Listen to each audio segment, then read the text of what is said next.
فلا أقسم بمواقع النجوم وإنه لقسم لو تعلمون عظيم إنه لقرآن كريم في كتاب مكنون لا يمسه إلا المطهرون تنزيل من رب العالمين.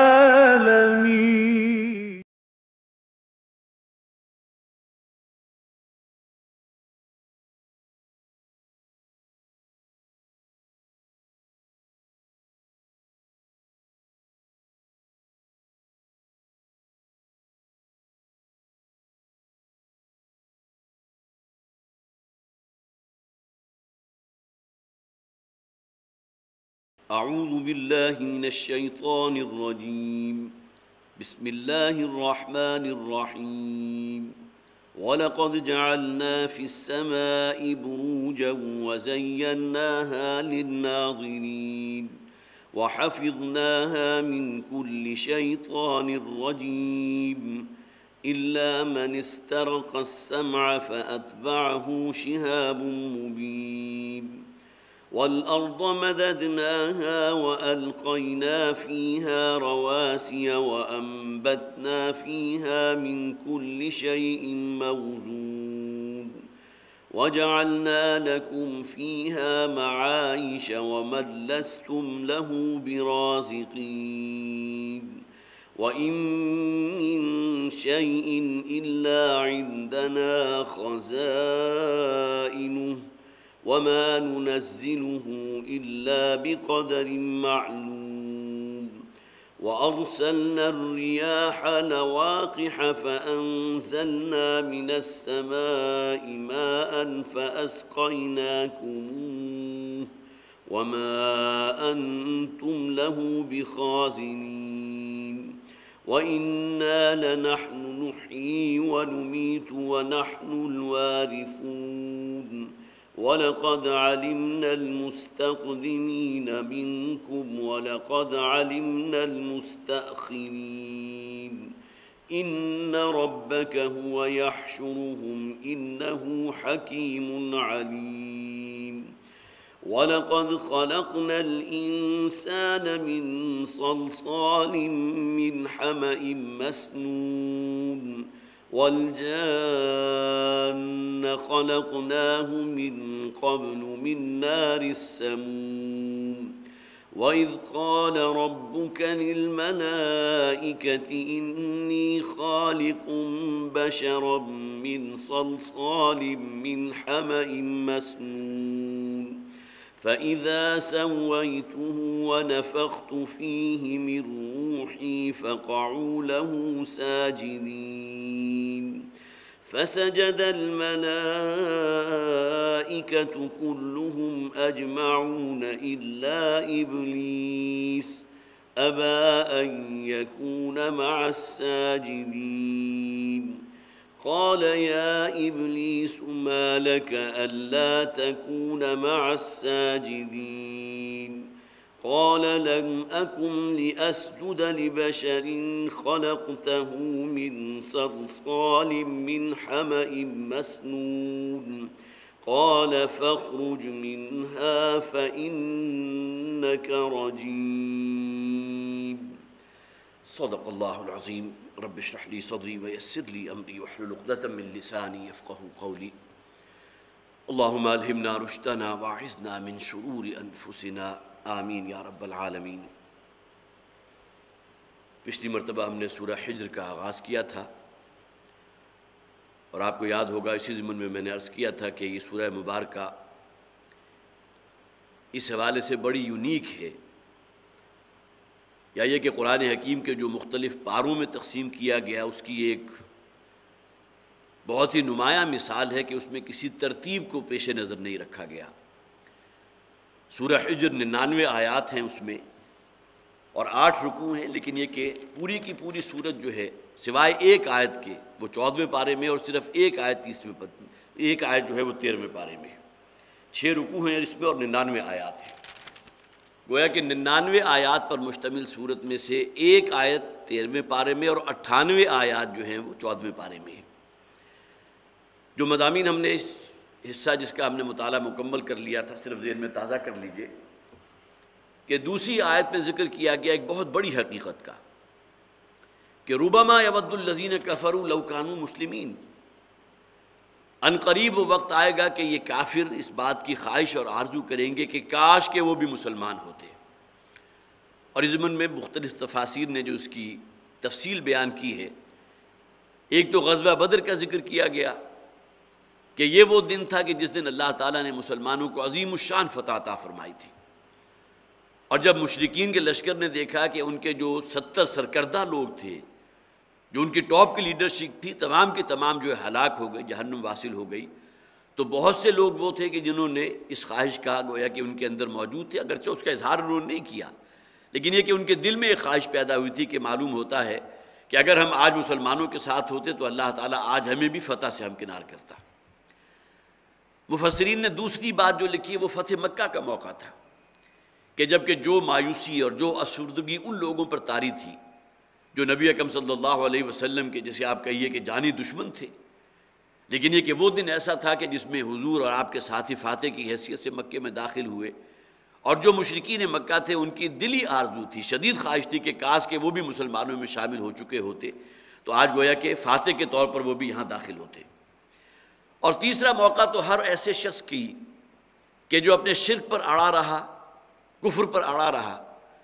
اور جب اس کی زندگی کا وہ آخری لمحات آتے ہیں، نزع کا عالم ہوتا ہے اور فرشتے آتے ہیں ان کی جان قبض کرنے کے لیے، ان کے چہروں اور ان کی جو ہے پیٹھوں کے اوپر گرز برساتے ہوئے، تو اس موقع پر بھی ان کے دلوں میں خواہش پیدا ہوتی ہے کہ کاش کہ ہم بھی مسلمان ہوتے اور آج یہ سلوک ہمارے ساتھ نہ ہوتا۔ پھر یہ کہ قیامت کا دن ہوگا، شیطان نے اس دنیا کی زندگی میں تو انہیں بہت ہی طول عمل کے جال میں مبتلا رکھا اور بہت ہی حسین اور سب باغ جو ہے وہ دکھائے رکھے، لیکن یہ کہ قیامت کے دن بہرحال جب کہ ان کی حقیقت ان کے سامنے آ جائے گی، جہنم جو ہے جسے آپ کہیے کہ اس کا دہاڑنا اور اس کی چنگھاڑ جو ہے اپنے کانوں سے سنیں گی، ان کی نگاہوں کے سامنے موجود ہوگی، تو اس وقت بھی یہ لوگ اس وقت شدید آرزو اور ان کی جو ہے وہ خواہش یہ ہوگی کہ کاش کہ ہم بھی مسلمانوں میں ہوتے تو آج ہمارا انجام یہ ہونا ہوتا۔ اور پھر آخری موقع وہ کہ جب اللہ تعالیٰ ایسے تمام لوگوں کو کہ دن کے دل میں رائی کے دانے کے برابر بھی ایمان موجود تھا، ان تمام لوگوں کو جہنم سے نکال دیں گے، لیکن وہ کہ جو اپنے شرک پر اور کفر پر اڑے رہے تھے اس موقع پر بھی گویا کہ ان کی یہ دلی خواہش اور بڑی شدید آرزو اور تمنا یہ ہوگی کہ کاش کہ ہم مسلمانوں میں ہوتے، اس لیے کہ اب وہ لوگ کہ جو اگرچہ فاسق تھے، فاجر تھے، ہر قسم کے عیب کے اندر مبتلا تھے، لیکن یہ کہ ایک دن تو بہرحال انہیں اس جہنم کی جو بھی سختیاں تھیں، جو بھی کٹھنائیاں تھیں، ان سے نجات مل گئی، تو اس دن بھی یہ شدید خواہش کریں گے یہ لوگ کہ جو کافر اور مشرک ہیں کہ لو کانوا مسلمین، کہ کاش کہ وہ مسلمان ہوتے، اس لیے کہ اب وہ تمام لوگ تو وہاں سے نکال لیے گئے، اب تو صرف وہی وہ لوگ موجود ہیں کہ جو خالصتاً شرک کے اوپر اڑے رہے تھے یا اپنے کفر کے اوپر اڑے رہے۔ تو یہ مختلف گویا کہ فیزز ہیں کہ جس کے مابین جو ہے یہ ہمارے مفسرین نے اس کی تفصیل بیان کی ہے، یہ 5 مختلف اوقات ہیں کہ جس میں ان خواہشوں کی، ان کی کافروں اور مشرکوں کے دل میں شدید خواہش اور آرزو پیدا ہوتی ہے۔ پھر پچھلے رکوع میں جو ہم نے وہ آیت پڑھی تھی انا نحن نزلنا الذکر وانا لہ لحافظون، کہ اللہ تعالیٰ نے اس قرآن حکیم کی حفاظت کے لیے جو بندوبست کیا ہے، جس اعتبار سے اہتمام کیا ہے، اس کی تفصیل میں نے پچھلی مرتبہ حضرت ابو ہریرہ رضی اللہ تعالیٰ عنہ سے مروی روایت بھی میں نے آپ کو سنائی تھی، اور حضرت حسان ابن ثابت رضی اللہ تعالیٰ عنہ کہ حضرت ابوبکر صدیق رضی اللہ تعالیٰ عنہ انہوں نے جنگ یمامہ کے موقع پر انہیں حکم دیا تھا کہ جس صحابی کے پاس بھی جس شکل میں قرآن حکیم لکھا ہوا موجود ہے ان تمام کو جمع کر لو۔ اگرچہ بہت سے صحابہ اس وقت بھی موجود تھے جن کے قلب و ذہن میں گویا کہ سینوں میں قرآن محفوظ تھا، وہ حافظ قرآن تھے، قرآن انہیں یاد تھا، لیکن یہ کہ آج کے دور میں بھی اللہ تعالیٰ نے اس قرآن کو انٹیکٹ رکھا ہے، لوگوں کے سینوں میں محفوظ ہے۔ پھر یہ کہ ما بین الدفتین، 2 جلدوں کے مابین جو ہے اوراق کی شکل میں قرآن حکیم موجود ہے، اور اسی طرح پھر یہ کہ اب تو اور بہت سی ایسی شکلیں موجود ہیں جس میں سی ڈیز بھی آ گئی ہیں، ڈی وی ڈیز بھی آ گئی ہیں، یا ٹیپ کے فیتے ہوتے تھے اس کے اندر قرآن حکیم محفوظ ہو جاتا تھا۔ انا نحن نزلنا الذکر وانا لہ لحافظون۔ اللہ تعالیٰ نے اس الذکر، یہ اس قرآن حکیم کو نازل بھی اسی نے کیا اور اسی نے اس کی حفاظت کا اہتمام بھی کیا۔ اب آئیے دوسرے رکوع کی طرف کہ جس سے آج ہمارے زیر درس آئے گا۔ وَلَقَدْ جَعَلْنَا فِي السَّمَاءِ بُرُوجًا وَزَيَّنَّاهَا لِلنَّاظِرِينَ وَحَفِظْنَاهَا مِنْ كُلِّ شَيْطَانٍ رَجِيمٍ۔ یہ پہلی دو آیات ہم پڑھ چکے تھے۔ اللہ تعالیٰ فرماتے ہیں کہ ہم نے اس آسمان میں، خاص طور پر ہمارے اس زمین کا جو آسمان ہے، یہ 7 آسمان یا 7 طبقات کے جس کا قرآن حکیم میں بہت سے مقامات پر ذکر ہے، ہماری نگاہوں کے سامنے تو اسی زمین کا آسمان ہے۔ تو اللہ تعالیٰ فرماتے ہیں کہ ہم نے اس آسمان کو مزین کر دیا ہے برجوں کے ذریعے، گویا کہ قندیلیں ہیں، چراغ ہیں جو اللہ تعالیٰ نے روشن کر دیے۔ وَزَيَّنَّاهَا لِلنَّاظِرِينَ، اور اس کو بڑا مزین کر دیا ہے، بہت خوبصورت بنا دیا دیکھنے والوں کے لیے۔ وَحَافِظْنَاهَا مِنْ كُلِّ شَيْطَانٍ رَجِيمٍ، اور پھر یہ کہ ہم نے اسے محفوظ رکھا ہے ہر شیطان مردود سے۔ اور یہ بات میں عرض کر چکا ہوں کہ شیاطین کہ جن کا تعلق جنات کے طبقے سے ہے، ہمارا تو خاکی وجود ہے، گویا کہ ہم اپنے اصل کے اعتبار سے بڑے بھاری وجود کے حامل ہیں، ہم نہ فضا میں اڑ سکتے ہیں، نہ یہ کہ فضا کی جو اتھاہ گہرائیاں ہیں اس میں کہیں ہمارا معاملہ ہو سکتا ہے، جبکہ جنات اور شیاطین کو جو ہے اس میں دسترس حاصل ہے، اور وہ جاتے ہیں بہت بلندیوں تک، اور اوپر جا کر اللہ تعالیٰ نے جو بھی مختلف امور، جو احکامات اس زمین کے رہنے والوں کے لیے جو صادر کیے ہوتے ہیں، اس میں وہی کا معاملہ بھی ہے۔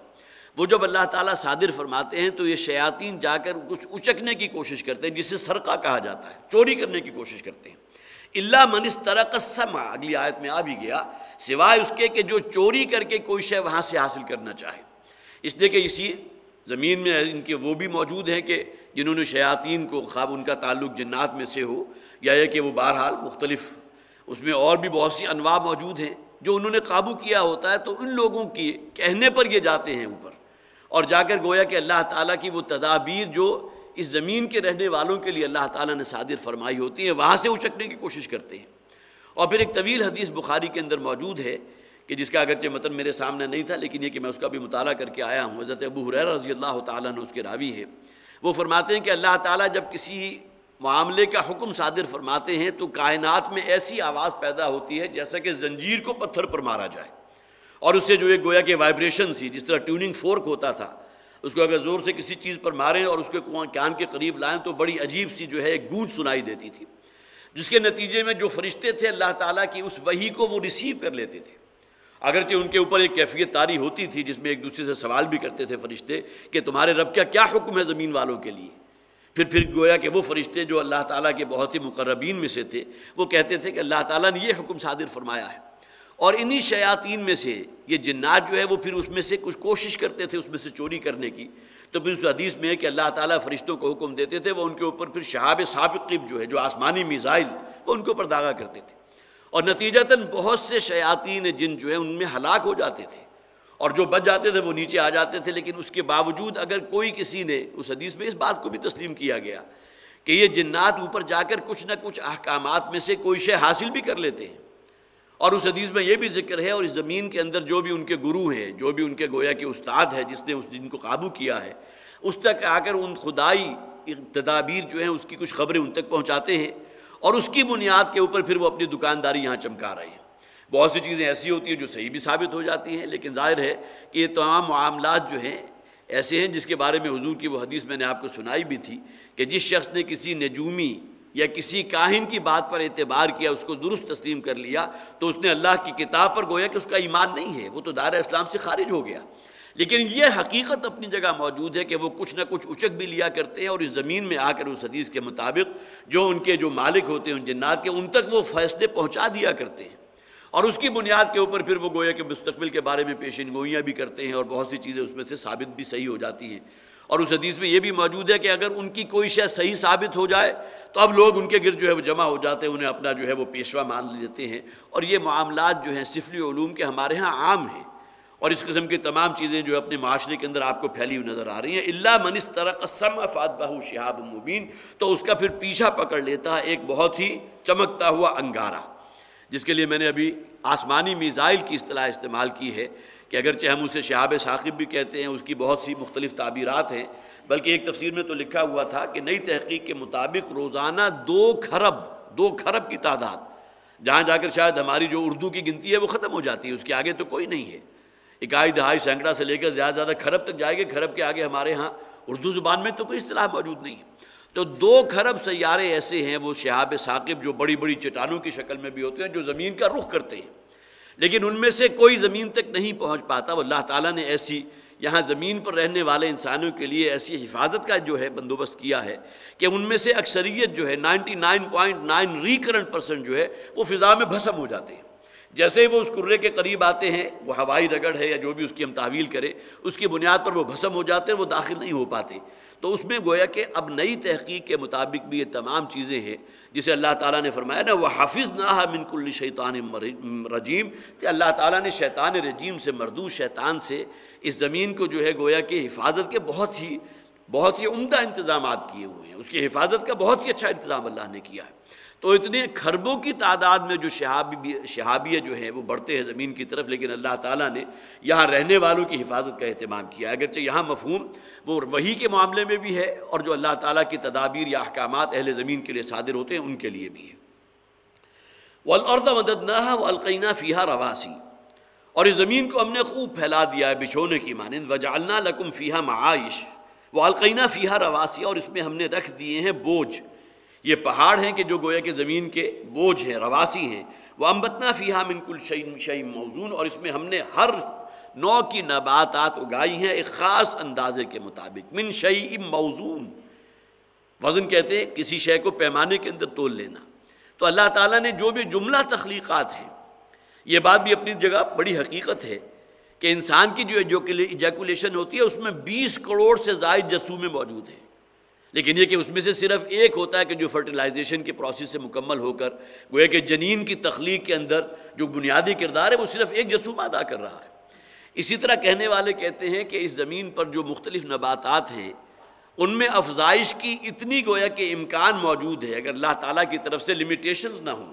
اور کچھ ایسی چیزیں جو ہے ریسٹرکشن جو اللہ تعالیٰ نے ان کے اوپر عائد کر دی ہیں کہ اگر ان کو جو ہے بڑھنے کا اور پھیلنے پھولنے کا موقع دیا جائے تو اس زمین کے اوپر ایک چپا بھی جگہ باقی نہیں رہے گی کہ جہاں وہ جڑی بوٹی موجود نہ ہو، اتنی اس کے اندر افزائش کی جو ہے وہ صلاحیت موجود ہے۔ اسی طرح سمندری مخلوقات جو ہیں، مچھلیوں کی بعض سپیشیز ایسی ہیں کہ اس کے اندر اتنی افزائش ہے کہ اگر ان کے اوپر کنٹرولز نہ ہوں، اللہ تعالیٰ نے جو کنٹرولز بنا دیے ہیں کہ یہ پورے سمندر جو ہے مچھلیوں سے بھر جائے اور پانی جو ہے اس سے باہر ابل پڑے، تو اللہ تعالیٰ یہاں جو فرما رہے وہ انبتنا فیہا من کل شیء موزون، اور ہم نے ہر شے جو یہاں اگائی ہے، اگرچہ نباتات جو ہے وہ اگانے کے معاملے میں ہیں، لیکن یہ کہ جو شے بھی اللہ نے پیدا کیے، جیسا کہ میں نے انسانوں کے معاملے میں بھی آپ کو بتایا، لیکن یہ کہ اللہ تعالیٰ نے ایک خاص اندازے کے مطابق، اور صرف معاملہ یہی نہیں ہے بلکہ اس سے آگے بڑھ کر دیکھیے کہ خواہ وہ پانی ہو، خواہ وہ ہوا ہو، خواہ سردی ہو، خواہ سورج کی تپش ہو، ہواؤں کا چلنا ہو، ہر شے ایک متوازن اندازے میں ہے۔ اللہ تعالیٰ نے ہر شے کو کنٹرول کر رکھا ہے۔ یہی ہوا جو ہے کہیں تیز و تند جو ہے جھکڑ اور طوفان کی شکل اختیار کر لے، 150-160 میل کے سفر جو ہے اس کی رفتار سے اگر یہ ہوا چلنے لگے تو کوئی بلند بلڈنگ جو ہے یہاں سلامت نہ رہے، ہر شے جو ہے مٹی کا ڈھیر بن جائے۔ اسی طرح زمین کی جو دوری حرکت ہے اس کو اللہ تعالیٰ نے کیسے کنٹرول کر رکھا ہے۔ اسی طرح سورج کی جو تمازت ہے ہمارے لیے کس قدر حیات افزوں ہے کہ اس میں اگر کہیں بڑھ جائے معاملہ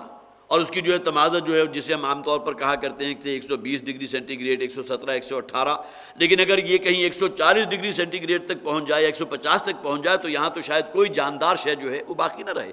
ہر شے ختم ہو جائے۔ تو اللہ تعالیٰ نے اس زمین پر انسانوں کے لیے جو شے بھی پیدا کی ہے، خواہ وہ نباتات میں ہو، حیوانات میں ہو، بحری مخلوقات ہوں، پھر خواہ وہ ہوائیں ہیں، خواہ سورج کی گرمی ہے یا سردی ہی ہے۔ فرض کیجئے کہ سردی جو ہے عام طور پر اگر کسی علاقے میں جو ہے -2، -3، -4 تک پہنچ جاتی ہے، وہاں کہیں -40، -50 تک پہنچ جائے تو کیا معاملہ ہو۔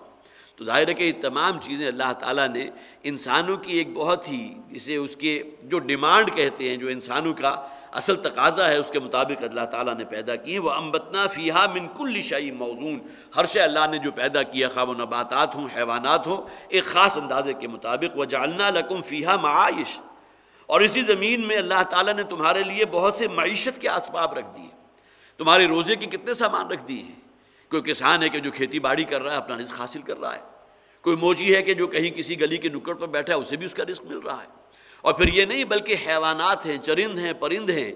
اور اس سے بھی آگے بڑھ جائے بیکٹیریا ہیں، وائرس ہیں، یہ فنگس ہے، یہ تمام چیزیں ہیں جو اللہ تعالیٰ کی مخلوقات ہیں، ان میں سے ہر شے کا گویا کہ تخلیق بھی اللہ ہی نے فرمائی اور ان کو زندہ رکھنے کے اسباب بھی اللہ تعالیٰ نے پیدا کیے۔ وَجَعَلْنَا لَكُمْ فِيهَا معائش، تمہارے لیے معیشت زندگی کی اس کے تمام اسباب بھی اللہ نے پیدا کیے۔ وَمَن لَسْتُمْ لَهُ بِرَازِقِينَ، اور ان لوگوں کے لیے بھی یا ان مخلوقات کے لیے بھی کہ جن کا رزق تم فراہم نہیں کرتے۔ تمہارے یہ مویشی ہیں، یہ چرند ہیں، پرند ہیں، یہ تمام چیزیں ان کے تمام جو ہے جسے آپ کہیے کہ روزی کا بندوبست اللہ تعالیٰ نے اپنے ذمہ لیا ہے۔ اور اس کا ایک میں نے آپ کو تجربہ بیان بھی کیا تھا جو حضرات دورہ ترجمہ قرآن میں موجود تھے،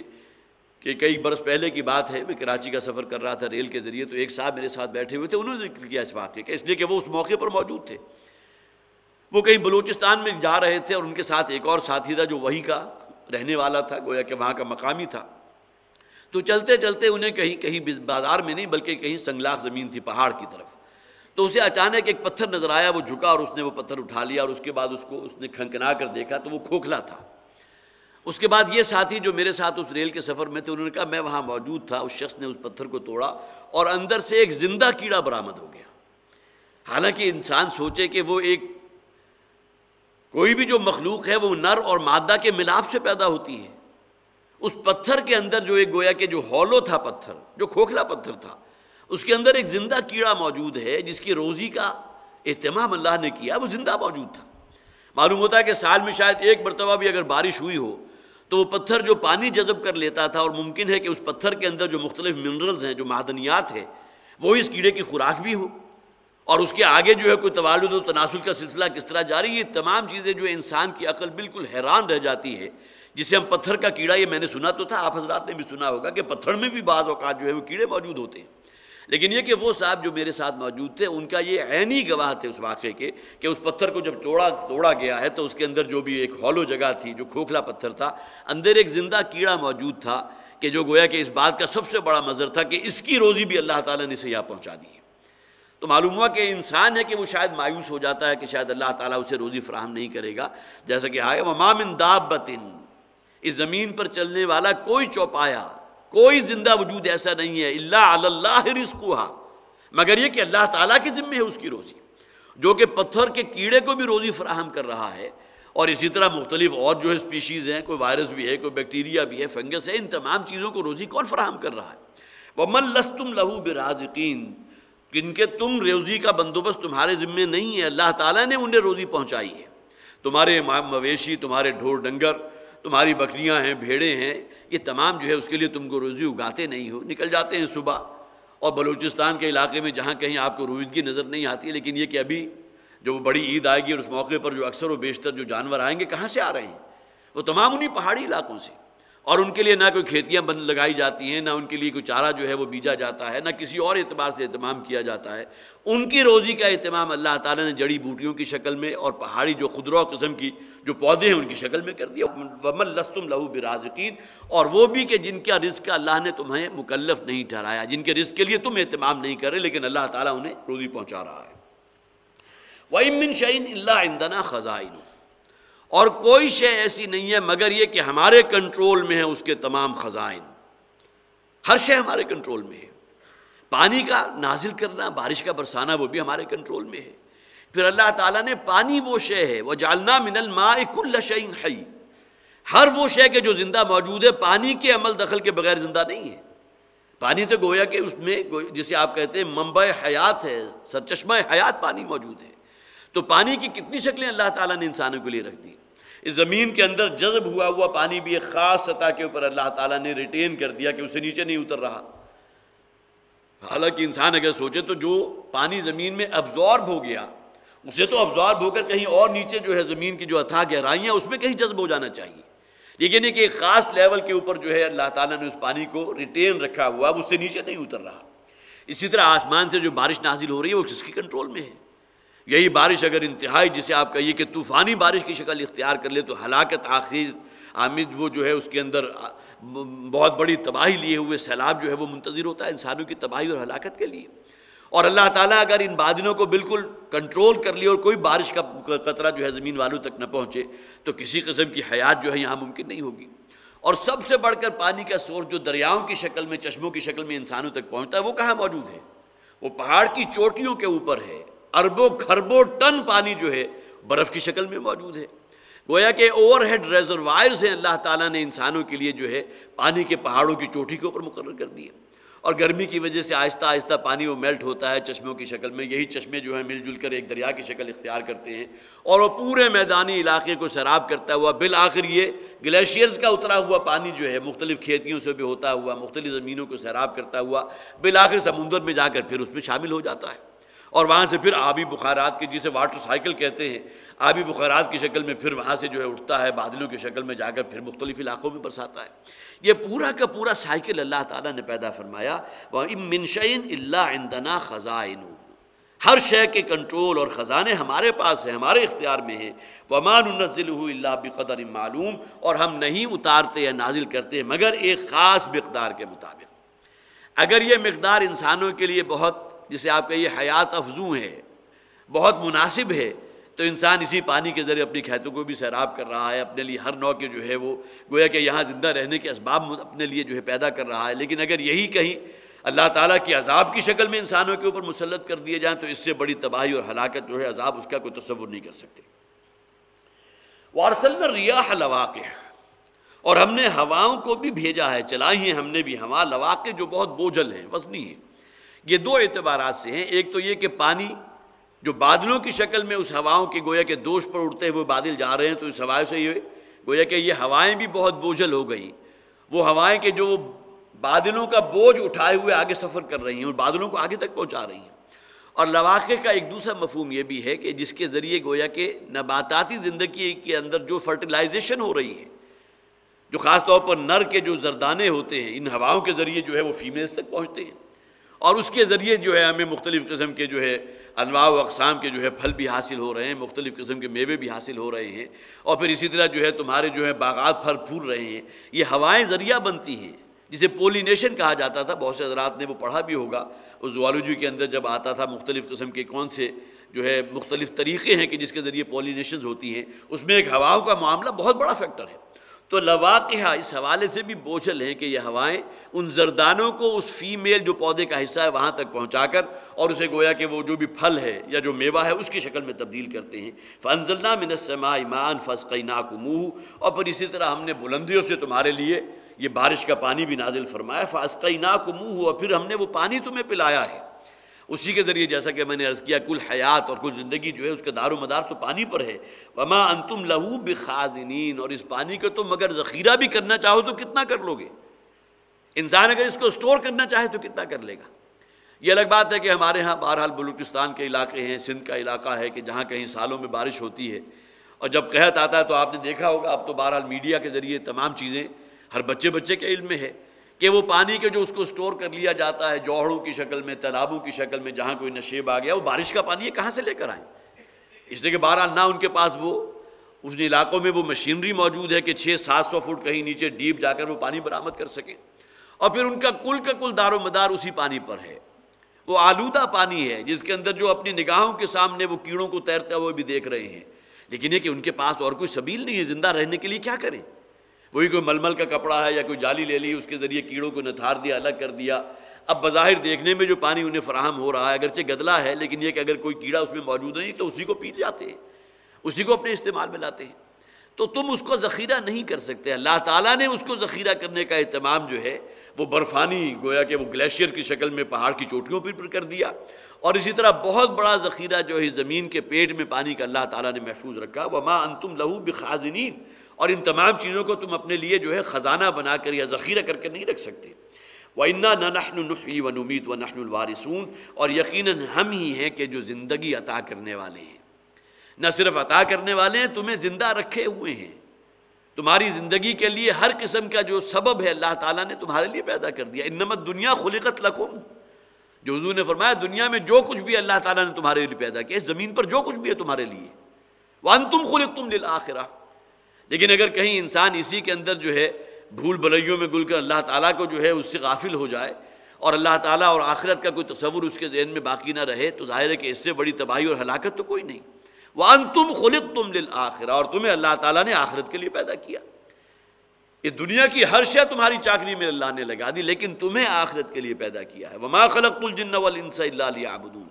اور آخرت میں کامیابی اور فوز و فلاح حاصل کرنا چاہتے ہو تو اللہ کی بندگی، اللہ کی اطاعت، اللہ کی فرما برداری اختیار کرو۔ وما خلقت الجن والانس، جنات اور انسانوں کو اللہ تعالیٰ نے جو پیدا کیا ہے صرف اس لیے کہ اللہ کی بندگی کریں، اللہ کی اطاعت کریں، اللہ کی فرما برداری کریں۔ وَإِنَّا لَنَحْنُ نُحْيِي وَنُمِيتُ، اور ہم ہی زندگی عطا کرنے والے ہیں، تمہیں زندہ رکھے ہوئے ہیں، اور موت کا اختیار بھی ہمارے پاس ہے، جب چاہیں گے تمہارے لیے وہ اجل معین جو اللہ تعالیٰ کے اس علم کامل میں پہلے سے موجود ہے۔ ہر شخص نے کب مرنا ہے، کن حالات میں مرنا ہے، آیا جسے آپ کہیے کہ سسک کر اس کی جان نکلنی ہے، یا کہ بہت ہی خوبصورت انداز میں بہت ہی آرام کے ساتھ اللہ تعالیٰ نے اس کی جان کو نکال لینا، اس کی روح کو قبض کر لینا ہے، اللہ کے علم میں ہر شے پہلے سے موجود ہے۔ انا لنحن نحیی ونمیت، موت کا اختیار بھی ہمارے پاس ہے، ونحن الوارثون، اور اگر ذرا گہرائی میں جا کر سوچو تو ہر شے کے وارث بھی ہم ہی ہیں۔ انسان کیا شے اپنے ساتھ لے کر جاتا ہے؟ اگرچہ مفہوم عام طور پر جو ہے بیان ہوتا ہے سکندر اعظم کے بارے میں کہ اس نے کہا تھا، جو اس وقت کی 1/3 دنیا کا یکا و تنہا مالک تھا، اور اس کے بعد جو خزانے ہوں گے، یا قارون کو جو اللہ تعالیٰ نے جو خزانے دیے تھے کہ جس کی کنجیاں ہیں، جس کی چابیاں جو ہیں وہ بھی بہت سے، جسے آپ کہیے کہ خدام اور بہت سے اونٹوں کے اوپر سوار ہوتی تھی، اتنے خزانے اس کے پاس موجود تھے۔ لیکن یہ کہ اس دنیا سے جو شخص بھی جاتا ہے بالکل خالی ہاتھ جاتا ہے۔ سکندر اعظم کے بارے میں عام طور پر کہا جاتا ہے کہ اس نے تو کہا تھا جب اس کا آخری وقت آیا کہ جب مجھے جو ہے جنازے کی شکل میں لے کر جاؤ، بہرحال یہ ممکن ہے کہ بات غلط ہو، لیکن عام طور پر لوگوں کے ہاں مشہور ہے، تو میرے دونوں خالی ہاتھ جو ہے وہ جنازے کی جو چارپائی ہے اس سے باہر نکال دینا، تاکہ لوگوں کو معلوم ہو جائے۔ اتنی بڑی حکمت بھری بات جو ہے آیا سکندر اعظم کہہ سکتا تھا یا نہیں کہہ سکتا تھا، جس کی عمومی جو ایک تاثر ہے اس کی زندگی کے بارے میں، بڑا ظالم بھی تھا اور بہت ہی عیاش بھی تھا۔ اس قسم کی بات جو ہے جیسا کہ میں نے عرض کیا کہ بڑی حکمت والی بات ہے کہ جب اس دنیا سے شخص جاتا ہے تو اس کے پاس کچھ نہیں ہوتا، لہذا میرے دونوں خالی ہاتھ جو ہے اس چارپائی سے باہر نکال دینا کہ میں جا تو رہا ہوں، لیکن یہ کہ یہاں دنیا میں خواہ وہ کتنے ہی بڑے بڑے خزانوں کا مالک ہوں، لیکن یہ کہ یہاں سے لے کر اپنے ساتھ کچھ نہیں جا سکتا۔ تو وَنَحْنُ الْوَارِثُونَ، ہر شے کے وارث تو ہم ہی ہیں۔ انسان کے پاس اربوں خربوں موجود ہو، اس دنیا سے جائے گا تو کوئی شے اپنے ساتھ نہیں لے کر جائے گا، اور اس کے بعد چھوڑ جائے گا اپنے وارثوں کے لیے، وہ جائیں گے وہ اپنے وارثوں کے لیے چھوڑ جائیں گے۔ بالآخر کیا ہوگا؟ کل شیء ہالک الا وجہہ، ہر شے بالآخر فنا ہونے والی ہے سوائے اللہ کی ذات کے۔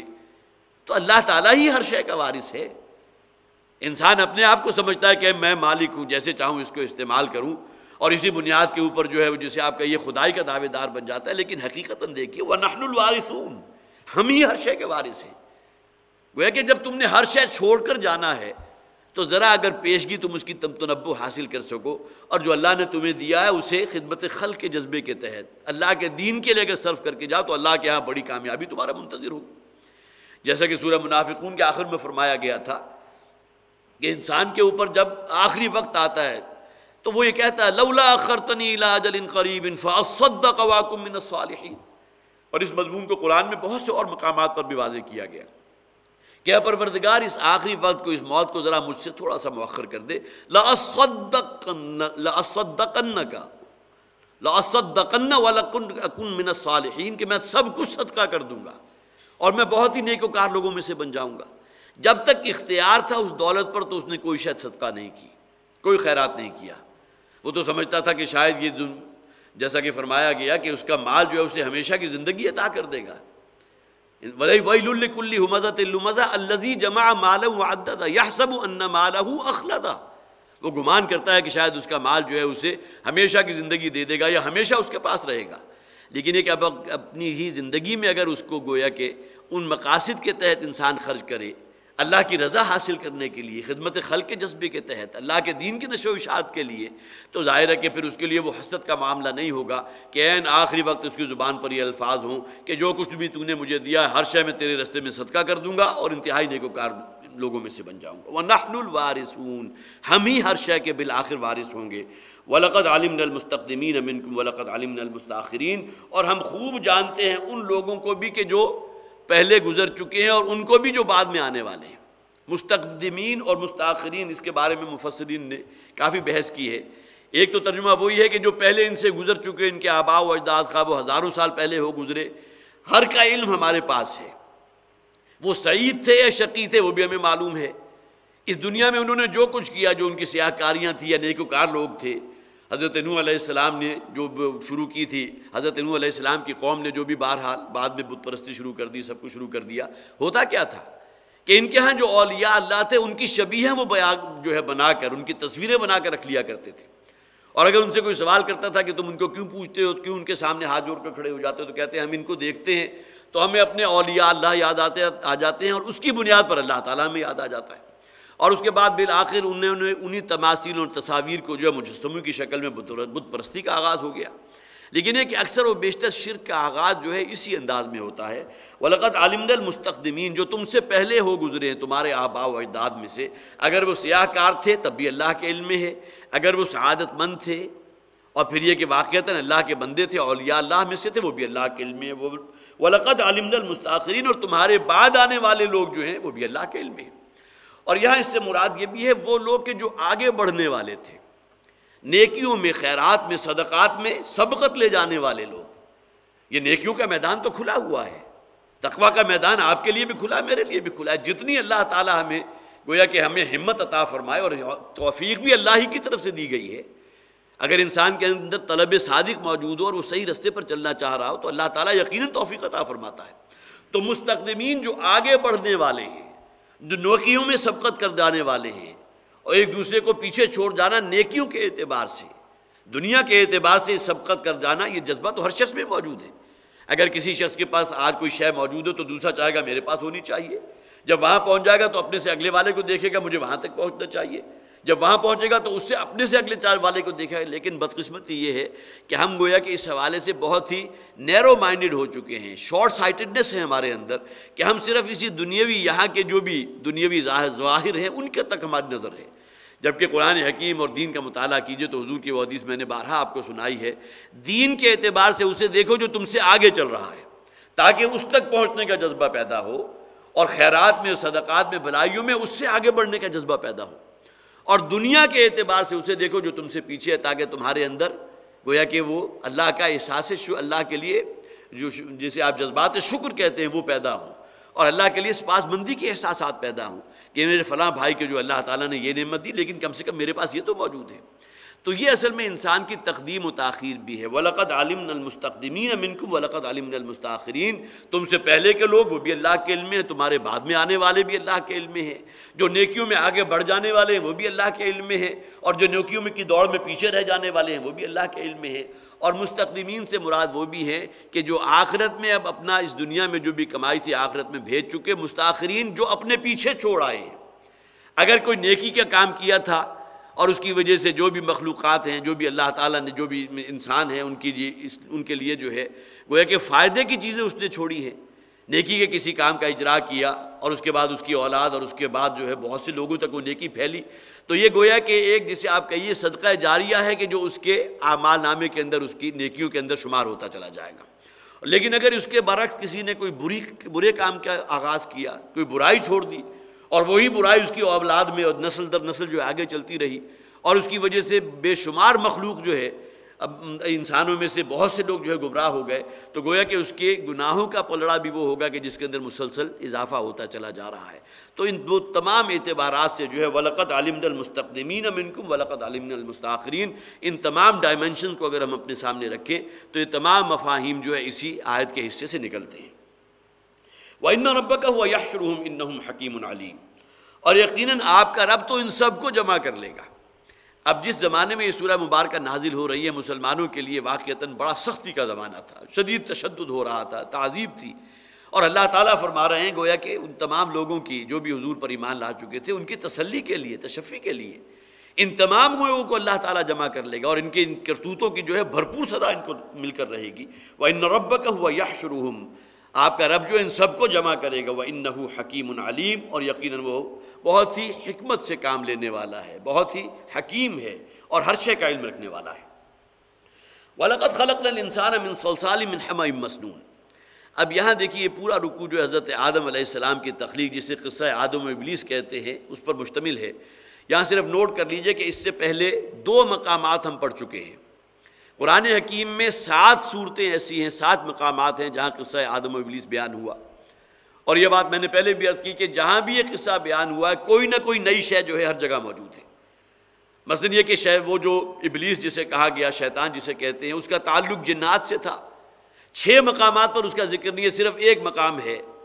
سورہ کہف جس میں فرمایا گیا کان من الجن ففسق عن امر ربہ۔ ایک سوال پیدا ہوتا ہے کہ کسی فرشتے کے لیے تو ممکن نہیں ہے کہ اپنے رب کی نافرمانی کرے، فرشتے کے اندر تو نافرمانی والا مادہ سرے سے موجود نہیں، وہ تو گویا کہ اس کے لیے تو وہ تو ان کی تو تخلیق ہوئی ہے تو نور سے ہوئی ہے، اس کے اندر نافرمانی کہاں سے آ گئی؟ تو لہٰذا سورہ کہف میں کھول دیا گیا کان من الجن، یہ شیطان رجیم جو تھا، ابلیس لعین، یہ اصل میں جنات کے طبقے سے تھا، اس وجہ سے اس نے ففسق عن امر ربی، اگر فرشتہ ہوتا تو کبھی نافرمانی نہیں کرتا، لیکن یہ کہ اس نے اپنے رب کے حکم سے جو نافرمانی کی ہے تو اس بنیاد پر کی کہ اس کا تعلق جنات کے طبقے سے تھا۔ اسی طرح بہت سے اور مقامات ہیں کہ جہاں مختلف ڈائمنشن جو ہے اس قصے کے اندر جو مختلف حکمت والی باتیں ہیں اس کو بیان کیا گیا۔ اب یہاں یہ تیسری مرتبہ آ رہا ہے، اس سے پہلے مدنی سورت صرف ایک ہے سورہ بقرہ،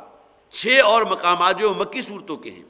اس سے پہلے سورہ بقرہ میں ہم پڑھ چکے ہیں، سورہ اعراف میں پڑھ چکے ہیں، تیسری مرتبہ یہاں آ رہا ہے۔ اس کے بعد چوتھی مرتبہ سورہ بنی اسرائیل میں آئے گا، 5ویں مرتبہ سورہ کہف میں آئے گا، 6ٹھی مرتبہ سورہ طٰہٰ میں آئے گا، اور 7ویں مرتبہ پھر سورہ صاد میں آئے گا۔ یہ ترتیب اس اعتبار سے بھی بہت ہی آسانی کے ساتھ یاد رکھنے والی ہے کہ بالکل درمیان میں 2 صورتیں جو ہیں قرآن حکیم کے، سورہ بنی اسرائیل اور سورہ کہف، بالکل وسط میں ہے۔ ان دونوں میں قصہ آدم و ابلیس موجود ہے۔ سورہ بنی اسرائیل سے ایک سورت چھوڑ کر پیچھے آئیں، سورہ نحل چھوڑیں، سورہ حجر میں آئے تو یہاں موجود، اور وہاں سورہ کہف کے بعد ایک سورت چھوڑ دیجئے سورہ مریم تو سورہ طٰہٰ میں موجود۔ تو گویا کہ 4 مقامات تو وہ ہیں جو بالکل قرآن حکیم کے بالکل وسط میں موجود ہیں کہ سورہ بنی اسرائیل، سورہ کہف بالکل وسط میں دونوں میں موجود، اور ایک صورتیں ادھر چھوڑ کر اگر آپ جائیں گے تو سورہ حجر میں یہاں موجود ہے اور سورہ طٰہٰ میں وہاں موجود ہے۔ ادھر سورہ طٰہٰ کے بعد 6-7 پارے بلکہ 8-9 پارے اگر آپ آگے چلے جائیں تو پھر سورہ صاد میں موجود ہے، اور یہاں آپ تقریباً 3-4 پارے پیچھے آ جائیں تو مکی صورتوں میں سے سورہ اعراف میں موجود ہے۔ 6 مقامات تو ہو گئے مکی صورتوں کے، اور 7واں مقام جو ہے صرف ایک مدنی صورت ہے سورہ بقرہ کہ جس کی بالکل شروع میں جو ہے جہاں حضرت آدم علیہ السلام کو خلیفہ بنائے جانے کا ذکر موجود ہے، وہاں یہ قصہ آدم و ابلیس موجود ہے۔ تو کل 7 مقامات قرآن حکیم میں، جن میں 6 مکی صورتیں اور ایک مدنی صورت۔ وَلَقَدْ خَلَقْنَا الْإِنسَانَ مِنْ صَلْصَالٍ مِنْ حَمَإٍ مَسْنُونٍ، اور ہم نے انسان کو پیدا کیا ایک ایسی مٹی سے کہ جسے تپا کر سخت کر دیا گیا ہو، حَمَإٍ مَسْنُون، جو سڑے ہوئے گارے سے بنی تھی۔ اب یہاں بھی نوٹ کیجئے، جو حضرات بھی،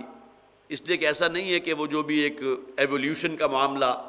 اور جو اس میں اگرچہ ڈارون کا ہی نظریہ ہمارے سامنے آتا ہے، لیکن یہ کہ ہمارے ہاں بہت سے اور ایسے لوگ موجود ہیں کہ جو کسی نہ کسی اعتبار سے ایولیوشن کے قائل ہیں، اگرچہ وہ اس کے ساتھ ایک شے لگا دیتے ہیں کہ ہر شے اللہ کے حکم سے ہوئی ہے۔ اس لیے کہ قرآن حکیم میں بہت سے مقامات ہیں کہ جہاں اگر انسان جو ہے غور کرے تو محسوس ہوتا ہے کہ کچھ نہ کچھ معاملہ ایسا ہوا ہے۔ یہ الگ بات ہے کہ وہ خالصتاً ایک گمراہ کن جو نظریہ ڈارون نے پیش کیا، یہ بھی بلکہ میں ایک تفسیر کا مطالعہ کر رہا تھا تو وہاں آیا کہ اس نظریے کا پیش کرنے والا ڈارون نہیں ہے، بلکہ سب سے پہلے یہ نظریہ 350 قبل مسیح میں ارسطو نے پیش کیا تھا۔ اس نے کہا تھا کہ انسانوں کی تخلیق جو ہے وہ گویا کہ اربوں سال پہلے یا لاکھوں سال پہلے اس کا آغاز ہوا تھا، کہیں مٹی سے ہوا تھا، وہاں سے ایک جو ہے ایک جرثومہ وجود میں آیا اور اس میں مختلف پروسیس ہوتا۔ ارسطو نے اس کا آغاز کیا تھا، اور اس نے گویا کہ آج سے اگر آپ لے جائیں گے تو کہیں اور پیچھے چلے جائیں گے، لیکن حضرت عیسیٰ علیہ السلام سے بھی 350 برس پہلے یہ دور ہے ارسطو کا کہ جس نے اس کی جو بھی تعلیمات تھی اس کے اندر یہ جسے آپ ارتقاء کا نظریہ کہتے ہیں اس کا موجود ہے۔ اسی طرح ہمارے مسلمان جو بھی دانشور ہیں ان میں سے بھی بہت سے ایسے موجود ہیں کہ جو قرآن حکیم کے ایسے مقامات کو بنیاد بنا کر کہ ایک تو شے یہ ہو سکتی ہے کہ اللہ تعالیٰ نے مٹی اور اس کے اندر جو ہے پانی ڈال کر گارا بنا اور اس کے فوری طور پر جو ہے ایک جس طرح بھی کوئی شخص انسان سوچ سکتا ہے کہ گارے سے جو ایک وجود آیا اور وجود میں اللہ تعالیٰ نے اپنی روح میں سے پھونک دیا اور پھر آدم جو ہے وہ بن گیا، یہ بھی تصور ہے۔ ایک یہ کہ اللہ تعالیٰ نے اس کو مختلف تخلیق کے مراحل میں گزار کر بالآخر خلقتہ بیدی، اللہ نے اسے جو پیدا کیا ہے اسے اپنے دونوں ہاتھوں سے پیدا کیا، تو اس میں بھی گویا کہ اس کی کوئی اور تعویل نہیں نکلتی۔ جہاں اللہ تعالیٰ نے ذکر کیا ہے میں نے اپنے دونوں ہاتھوں سے آدم کی تخلیق کی ہے، اس میں گویا کہ نظریہ ارتقاء کی نفی ہو گئی۔ لیکن بہت سے اس کے اندر مباحث موجود ہیں کہ جہاں قرآن حکیم کے ایسے مقامات پر جب فوکس کیا تو کچھ نہ کچھ گنجائش جو ہے نظریہ ارتقاء کی نکلی ہے، لیکن ڈارون کے نظریہ ارتقاء کے وہ صراحتاً گمراہی موجود ہے۔ اب یہاں بھی دیکھیے کہ قرآن حکیم نے حضرت آدم علیہ السلام کی تخلیق میں جو مختلف 6 قسم کے الفاظ جو ہیں اصطلاحات موجود ہیں۔ ایک فرمایا گیا کہ حضرت آدم کو تخلیق کی اللہ تعالیٰ نے تراب سے. تراب کہتے ہیں خشک مٹی، لیکن ظاہر ہے کہ خشک مٹی سے تو کوئی شے جو وجود میں نہیں آ سکتی، لہٰذا پھر اس کے بعد اللہ نے جو دوسرا جو لفظ استعمال کیا طین کا آیا، جسے ہم گارا کہتے ہیں. عام خشک مٹی ہے، اس کے اندر پانی مکس کر دیجیے، اس کو ملائیں گے تو گارا بن گیا. اور اس کے بعد پھر ایک مقام پر آیا طین لازب. اللہ نے آدم کو پیدا کیا ہے اس گارے سے کہ جو چپکنے والا تھا. گویا کہ گارا جو ہے فوری طور پر ایسا نہیں ہوتا، بلکہ کچھ عرصہ اگر اس کے اوپر گزر جائے تو پھر وہ طین لازب بن جاتا ہے، جس کے بعد اس کے اندر ایک گویا کہ وہ فرمنٹیشن ہو جاتی ہے، اور اس کے بعد اس کے اندر ایک لیس دار جو ہے مادہ پیدا ہو جاتا ہے جس کے اندر چپکنے کی صلاحیت موجود ہوتی ہے. اسی طرح حمیم مسنون کے الفاظ بھی استعمال ہوئے کہ ہم نے آدم کو حمیم مسنون سے پیدا کیا. حمیم مسنون کہتے ہیں اس گارے کو کہ جو بالکل سڑ چکا ہو، جس کے اوپر کافی عرصہ گزر چکا ہے اور جس کے اندر سے اب سڑاند آ رہی ہے، فرمنٹیشن ہو گئی ہے، اس کے اندر گیسز پیدا ہوئی ہیں، اور اس کے بعد جو ہے وہ گویا کہ اب ایک جس طرح عام طور پر پہلے کیا جاتا تھا لیپنے کے لیے، کسی جھونپڑی کو لیپنے کے لیے، دیواروں کو لیپنے کے لیے گارے کو جو ہے اس کے اندر توڑی ڈال کر بہت دنوں کے لیے چھوڑ دیا جاتا تھا. اس کے بعد وہ گارا جو ہے وہ سڑتا تھا اور اس کے اندر جو ہے گیسز پیدا ہوتی تھی، اور پھر اب جب اگر آپ کسی شے کو اس کے ذریعے لیپیں گے تو وہ ایک گویا کہ سالڈ شے بن جائے گی، جس کی وجہ سے اس کے اندر ایک پختگی بھی ہوگی. تو طین لازب تو حمیم مسنون بھی کہا گیا کہ وہ گارا کہ جو سن چکا ہو، سڑ چکا ہو، جس میں سڑاند اٹھ رہی ہو. اسی طرح سلسال کالفخار بھی کہا گیا. سلسال کہتے ہیں اس گارے کو کہ جس کو جو گویا کہ دھوپ کی تپش سے کافی عرصہ گزرنے کے بعد سخت ہو جائے، اور کالفخار جو کھنکنے لگے. ٹھیکری کی شکل میں جب کوئی شے، اگرچہ آغاز تو اس کا مٹی ہے، گارا ہے، لیکن آپ نے دیکھا ہوگا آپ کے جو گھڑے بنتے ہیں اور جو مٹی کے برتن ہوتے ہیں اسے جو آپ کہیں ٹھیکری کی شکل میں ہوتے ہیں، وہ اس لیے کہ وہ بڑے پختہ بھی ہوتے ہیں اور پھر انہیں بھٹی کے اندر جو ہے تپایا جاتا ہے، جس کی وجہ سے اس کے اندر ایک مضبوطی پیدا ہو جاتی ہے. تو سلسال کالفخار، وہ گارا کہ جو خوب حرارت کے ذریعے جو ہے جس کو بالکل سخت کر دیا گیا اور ٹھیکری کی شکل میں کھنکنے لگا. اور سب سے جسے آپ طویل اصطلاح کہیں گے وہ یہاں استعمال ہوئی، وَلَقَدْ خَلَقْنَا الْإِنسَانَ مِنْ صَلْصَالٍ مِنْ حَمَإٍ مَسْنُونٍ، کہ ہم نے انسانوں کو پیدا کیا ہے اس مٹی سے کہ جو خشک ہونے کے بعد، تپنے کے بعد جو ہے کھنکنے لگی ہو، حَمَإٍ مَسْنُون، اور وہ بنی ہو سنے ہوئے گاڑے سے، سڑے ہوئے گارے سے. اور یہاں الفاظ نوٹ کیجیے، خلق الانسان، انسان کو پیدا کیا. حضرت آدم علیہ السلام کی تخلیق کے لیے تو وہ الفاظ آتے ہیں کہ اللہ تعالیٰ نے طین سے پیدا کیا ہے، گارے سے پیدا کیا ہے، حمیم مسنون سے پیدا کیا. یہاں انسان کے الفاظ کو بھی نوٹ کیجیے. گویا کہ جو لوگ بھی اس نظریے کے حامل ہیں وہ کچھ نہ کچھ گنجائش یہاں پاتے ہیں کہ انسان کی تخلیق، جو سپیشیز ہم کہیں گے، ہیومن سپیشیز، اس کے اندر ان تمام مدارج کا ذکر موجود ہے. اور اس کے بعد جب وہ ایک وجود، اور یہ تمام چیزیں اگر آپ صرف بِإِذْنِ اللہ کہیں کہ اللہ کے حکم سے ہوا، اور اس کے بعد اللہ تعالیٰ نے اس مخلوق میں سے ایک کو جو ہے وہ چن لیا جو حضرت آدم کہلائے، تو اس بنیاد پر ہمارے ہاں بہت سے ایسے لوگ موجود ہیں جو مسلمان ہیں اور وہ کسی نہ کسی اعتبار سے ڈارون کے اس نظریے کی نفی کرتے ہوئے، اور اس میں خاص طور پر امر ربی، اللہ کے حکم کو شامل حال رکھتے ہوئے، قرآن حکیم کے بہت سے مقامات سے یہ بات جو ہے اس سے نتیجہ نکالا جا سکتا ہے کہ شاید اس کے اندر کچھ نہ کچھ صداقت موجود ہو. لیکن اگر کوئی شخص، جس طرح ڈاکٹر صاحب بھی کہا کرتے تھے، کوئی شخص اگر صرف اسی بات پر ایمان رکھے کہ اللہ تعالیٰ نے مٹی میں جو ہے پانی ملایا، اس کے بعد ایک پتلا جو ہے وہ گارا بن گیا، گارے کے ذریعے ایک پتلا آدم کا بنایا، اور اس کے بعد اپنے روح میں سے اس میں پھونک دیا اور وہ جیتا جاگتا انسان بن گیا، اور یہ ہے کہ جس سے گویا کہ سلسلہ انسانی نسل کا آغاز ہوا، تو وہ بھی گویا کہ 100% ایمان رکھتا ہے اللہ تعالیٰ پر بھی اور قرآن پر بھی. لیکن اگر کہیں اس کی گنجائش موجود ہے، وَاللَّهُ أَنبَتَكُم مِّنَ الْأَرْضِ نَبَاتًا، اللہ تعالیٰ نے تمہیں زمین سے اگایا ہے جیسا کہ نباتات اگائی جاتی ہے. اب یہاں بھی اس کی اگر تعویل کریں یا کسی درجے میں گنجائش نکلتی ہو تو اس کا کسی اعتبار سے، پھر میں بار بار وہ الفاظ استعمال کر رہا ہوں، اگرچہ جہاں تک ہمارا ایمان ہے، ایمان وہی ہے کہ حضرت آدم کو اللہ نے پیدا کیا تھا. اسی طرح ان اللہ اصطفیٰ آدم ونوح وآل ابراہیم، اللہ تعالیٰ نے چن لیا آدم کو، اور ظاہر ہے کہ چنا جاتا ہے کسی سپیشیز میں سے، کہ گویا کہ ایک نوع جو ہے وہ کہیں پیدا ہوئی، اللہ کے حکم سے پیدا ہوئی، ان میں سے بقیہ کو ریجیکٹ کر کے اللہ تعالیٰ نے حضرت آدم کو چن لیا. ان اللہ اصطفیٰ آدم ونوح وآل ابراہیم وآل عمران علی العالمین. یہ تمام مقامات ایسے ہیں کہ جسے کہا جا سکتا ہے کہ کچھ نہ کچھ گنجائش اس کی موجود ہے، لیکن اس کے باوجود جہاں تک معاملہ اللہ تعالیٰ کی خلاقیت کا ہے، کہیں کہیں اگر ہمارے ذہن میں یہ خیال آ جائے کہ اللہ تعالیٰ ان تمام چیزوں کا معاذ اللہ ثم معاذ اللہ محتاج تھا، اور اس کے بعد پھر اللہ تعالیٰ نے ایک سپیشیز میں سے ایک کو چن لیا اور اسے آدم قرار دے دیا، اور اس کی نسل سے جو ہے پھر نسل آدم بن چل رہی ہے، تو یہ بات وہ ہوگی کہ جو صراحتاً جو ہے وہ گمراہی کا معاملہ ہوگا۔ اصل شے کیا ہے کہ ہمارا ایمان ہے کہ حضرت آدم کو اللہ نے پیدا کیا تھا، اور پھر یہ کہ اس میں اگر کسی درجے میں معاملہ ہوا ہے، قرآن حکیم کی یہ جو مختلف اصطلاحات ہیں، کہیں تراب کہا گیا، کہیں طین کہا گیا، کہیں طین لازب کہا گیا، کہیں حمأ مسنون کہا گیا، کہیں صلصال کالفخار کہا گیا، کہیں صلصال من حمأ مسنون کہا گیا، وَلَقَدْ خَلَقْنَا الْإِنسَانَ مِنْ صَلْصَالٍ مِنْ حَمَإٍ مَسْنُونٍ وَالْجَانَّ خَلَقْنَاهُ مِنْ قَبْلُ مِنْ نَارِ السَّمُومِ، اور ہم نے جنات کو پیدا کیا تھا اس سے پہلے۔ یہاں تو گویا کہ یہ بات بالکل صحیح ہے کہ انسانوں کی تخلیق سے پہلے جنات کی سپیشیز وجود میں اللہ تعالیٰ لے آئے تھے۔ یہاں ان کی تخلیق کا جو مادہ تھا من نار السموم، آگ کی لپٹ سے، اور آگ بھی وہ کہ جس کی آپ کو معلوم ہے، ہم نے بھی پڑھا تھا کہ جو بھی کینڈل لائٹ ہے یا کہ جو آگ کا جو حصہ آپ کو نظر آ رہا ہے اس میں اتنی زیادہ تپش نہیں ہوتی بنسبت اس کے کہ جو حصہ آپ کو نظر نہ آ رہا ہو۔ اور اس کے لیے مجھے یاد ہے کہ ہمیں تجربہ بھی کروایا گیا تھا کہ ایک موم بتی روشن کی جائے اور اس کے بعد پھر ایک کاغذ کو جو ہے اس کے اوپر رکھا گیا تھا، اور ابھی کاغذ جو ہے اس موم بتی کے شعلے سے کافی بلند تھا تو اس نے فوراً آگ پکڑ لی، اور لیکن یہ کہ کاغذ کو بالکل اس کے قریب لے آیا تو اس نے تھوڑی سی دیر لگائی، تو اس سے بہرحال اندازہ جو ہے نتیجہ یہ نکالا گیا کہ اس شعلے کے باہر کا جو حصہ ہے من نار السموم جو کہا گیا، آگ کی لپٹ سے، آگ کی لو سے، آگ کا وہ حصہ جو آپ کو نظر آ رہا ہے اس میں شاید اتنی گرمی نہ ہو جتنا حصہ، جتنی گرمی اس حصے میں ہوگی کہ جو نظر نہیں آ رہی۔ تو وَالْجَانَّ خَلَقْنَاهُ مِنْ قَبْلُ مِنْ نَارِ السَّمُومِ، اور ہم نے جنات کو پیدا کیا انسان کی تخلیق سے پہلے من نار السموم، آگ کی لپٹ سے اور آگ کی لو سے۔ یہ جان کے لفظ کو نوٹ کیجئے،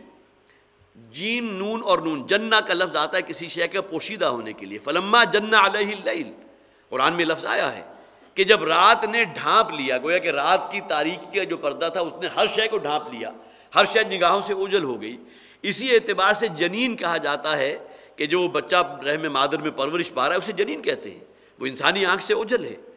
اب ہم جو ہے وہ الٹرا ساؤنڈ کے ذریعے کوئی اندازہ لگا لیتے ہیں، اس کے اندر کوئی اب نارمیلٹی ہے، کوئی وہ معاملہ ہے، لیکن جب تک یہ ٹیکنیکس واضح نہیں تھی تو ہماری آنکھوں سے تو پوشیدہ تھی۔ جنین اسی بنیاد پر کہا گیا، اذ انتم اجنۃ فی بطون امہاتکم، سورہ ذاریات میں کہا گیا کسی اور صورت میں کہ جب کہ تم جنین کی حالت میں تھے، انسانی آنکھ تمہیں نہیں دیکھ سکتی تھی، فی بطون امہاتکم، اپنی ماؤں کے پیٹوں کے اندر۔ تو اصل میں جن اس شے کو کہا جاتا ہے کہ جو انسان کی نگاہوں سے پوشیدہ ہو، والجان، اسی بنیاد پر اس نوع کے لیے جن کا لفظ استعمال ہو گیا کہ جو تمہاری آنکھ جن تک رسائی حاصل نہیں کر سکتی۔ اب جنات وہ ہیں کہ جو مختلف بلکہ احادیث سے ثابت ہے، وہ حدیث جو میں آج ہی ایک تفسیر کا مطالعہ کر رہا تھا تو میرے سامنے آئی کہ حضور نے سانپ کو مارنے سے منع کیا، اگرچہ سانپ جو ہے موضوع جو ہے بہت موذی شے ہے، انسان کے لیے ہلاکت کا سبب بنتا ہے، لیکن اس حدیث میں ہے کہ سانپ کو مارنے سے پہلے اسے کہہ دیا کرو اگر تو تمہارا تعلق جنات میں سے ہے تو غائب ہو جاؤ۔ اب معلوم ہوا کہ سانپ کی شکل میں بھی جنات جو ہے وہ ظاہر ہو سکتے ہیں، اسی طرح کسی جسے آپ کہیے کہ کوئی بھی شکل وہ اختیار کر سکتے ہیں،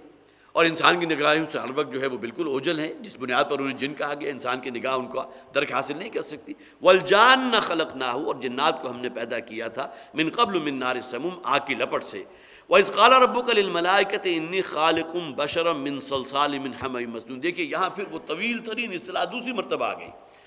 اور جب کہ کہا تھا تمہارے رب نے فرشتوں سے انی خالقن، کہ میں بنا رہا ہوں، میں بنانے لگا ہوں، بشرن، ایک انسان، من صلصال من حمأ مسنون، اس تپے ہوئے ٹھیکری والے گارے سے کہ جو سنے ہوئے گارے سے وجود میں آئی، گویا کہ وہ کہ جس پر بہت عرصہ گزر چکا ہو، جو اب وہ کھنکنے لگی ہو، اس مٹی سے میں آدم کی تخلیق کر رہا ہوں۔ فَإِذَا سَوَّيْتُهُ وَنَفَخْتُ فِيهِ مِن رُوحِي، اور جب میں اسے پوری طرح درست کر دوں، اس کا تصفیہ کر دوں۔ اب ظاہر ہے کہ ایک بہرحال اشکال پیدا ہوتا ہے کہ جو شے خشک ہو کر سالڈ ہو چکی ہے اس کا تصفیہ کیسا ہوگا، جبکہ ایک شے ابھی آپ کے ہاتھ میں نرم ہے، جس طرح گارا ہے، جس طرح اور کوئی شے ہو سکتی ہے کہ جو آپ کو جس طرف چاہیں آپ اس کو جو ہے اس کے اندر وہ نرمی کا عنصر موجود ہے۔ فَإِذَا سَوَّيْتُهُ، جب میں اسے پوری طرح درست کر دوں، اس کی نوک پلک سوار دوں، اس کا جو بھی ایک خاکی وجود ہے اس کی تکمیل کر دوں، وَنَفَخْتُ فِيهِ مِن رُوحِي، اور اس میں اپنی روح میں سے پھونک دوں۔ یہ روحی کے لفظ کو نوٹ کیجئے، یہ نسبت اللہ تعالیٰ نے اپنی ذات کی طرف لی ہے، اور یہی وہ شے ہے جس کی بنیاد پر یہ انسان کو شرف انسانیت حاصل ہوا ہے، ورنہ انسان اور حیوان میں تو کوئی فرق باقی نہیں۔ وہ ڈارون صاحب جو ہے جا کر ان کی سوئی اٹکی ہے کہ انسان تو اصل میں بندر ہی کی ایک ترقی یافتہ شکل ہے، وہ کس بنیاد پر؟ کہ اس نے دیکھا کہ انسان کے اندر تو وہ تمام حیوانی جبلتیں بدرجہ اتم موجود ہیں جو کسی حیوان میں بھی ہیں۔ ہاں ٹھیک ہے، عقل زیادہ ہے، سوچ فکر زیادہ ہے، غور و فکر کرتا ہے، اور ذہانت ہے، فطانت ہے، اور بعض حضرات نے تو یہ کہا صرف اس بنیاد کے اوپر کہ انسان کو جو ہے یہ زبان اللہ نے دے دی ہے، جو بھی اس کا ما فی الضمیر ہے اسے پورے آرام کے ساتھ دوسرے تک کنوے کر سکتا ہے، اظہار ما فی الضمیر، جبکہ عام حیوانات جو ہے وہ اس پر قادر نہیں ہیں۔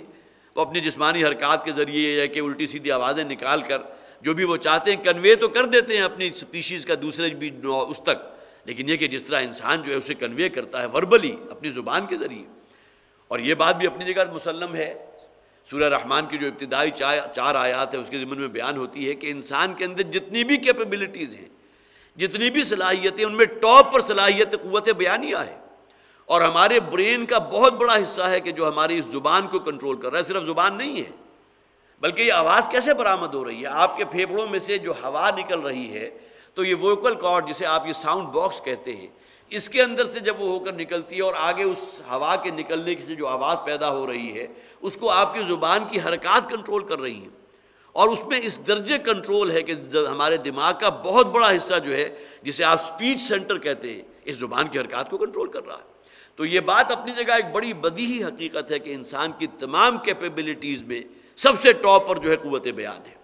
اور اسی بنیاد پر جو ہمارے مناطقہ ہیں، جو بھی فلاسفرز ہیں، وہ یہ کہتے ہیں کہ انسانوں اور حیوانوں کے درمیان اگر فرق ہے تو یہ نطق کا فرق ہے، قوت بیانیہ کا فرق ہے، کہ انسانوں کو گویا کہ وہ قوت بیانیہ حاصل ہے کہ اب اظہار ما فی الضمیر اپنے زبان کے ذریعے الفاظ کے ذریعے کر سکتا ہے، جبکہ حیوانات یہ کام نہیں کر سکتے۔ باقی ڈارون صاحب نے جب یہ دیکھا کہ باقی تمام اعتبارات سے انسان جو ہے مکمل حیوان موجود ہے، لہٰذا اس کی نگاہ جو ہے اس سے آگے بڑھ ہی نہیں سکی۔ فَإِذَا سَوَّيْتُهُ وَنَفَخْتُ فِيهِ مِن رُوحِي، اور جب میں پوری طرح تسویہ کر دوں آدم کے اس خاکی وجود کا، وَنَفَخْتُ فِيهِ مِن رُوحِي، اور اس میں اپنی روح میں سے پھونک دوں، فَقَعُوا لَهُ سَاجِدِينَ، تو گر پڑو اس کے سامنے سجدے میں۔ اب گویا کہ یہاں جسے آپ کہیے ایک ملکوتی عنصر بھی انسان کے ساتھ شامل ہو گیا۔ ایک طویل حدیث ہے جس کا آخری حصہ یہ ہے کہ حضور نے فرمایا کہ جب رحم مادر میں جو جنین پرورش پا رہا ہے اس پر 120 دن گزر جاتے ہیں تو اللہ تعالیٰ ایک فرشتے کو بھیجتا ہے کہ جو اس متعین شخص کی روح کو اس کے جسم کے ساتھ ملک کر دیتا ہے۔ اب یہ روح کون سی ہے؟ جو حضرت آدم میں پھونکی گئی تھی، وَإِذَا سَوَّيْتُهُ وَنَفَخْتُ فِيهِ مِن رُوحِي، اور یہ وہ روح ہے کہ جس کا تعلق اللہ کی ذات کے ساتھ ہے۔ اِنَّا لِلَّهِ وَإِنَّا إِلَيْهِ راجعون، ہم آئے کہاں سے؟ اللہ تعالیٰ کی طرف سے آئے ہیں، وَإِنَّا إِلَيْهِ راجعون، اور اللہ کی طرف ہمیں لوٹنا ہے۔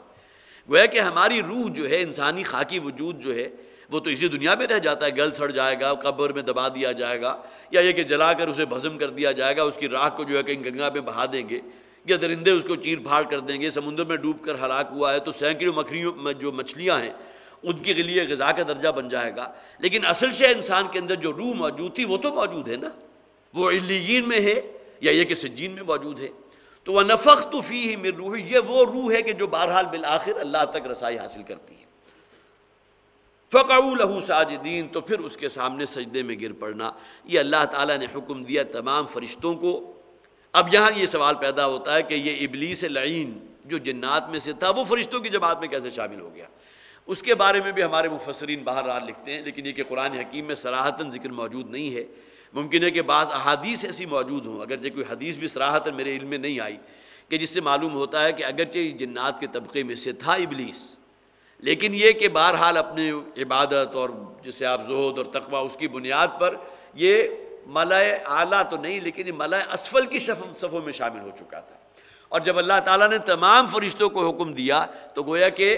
اللہ کے حکم میں یہ بھی از خود شامل تھا، اس لیے کہ اسے اللہ تعالیٰ نے شامل کر دیا تھا اپنے زہد و تقوی کی بنیاد پر، لیکن اندر جو سرکشی موجود تھی اور جو تکبر موجود تھا کہ جس کا اظہار ہو گیا کہ اس نے حضرت آدم علیہ السلام کو سجدہ کرنے سے انکار کر دیا، جس کا ذکر جو ہے اگلے حصے میں انشاءاللہ آ جائے گا۔ یہاں ہمارا وقت ختم ہوا۔ اللہ تعالیٰ ہمیں قرآن حکیم میں جو باتیں بھی جو حکمت بھری باتیں ہیں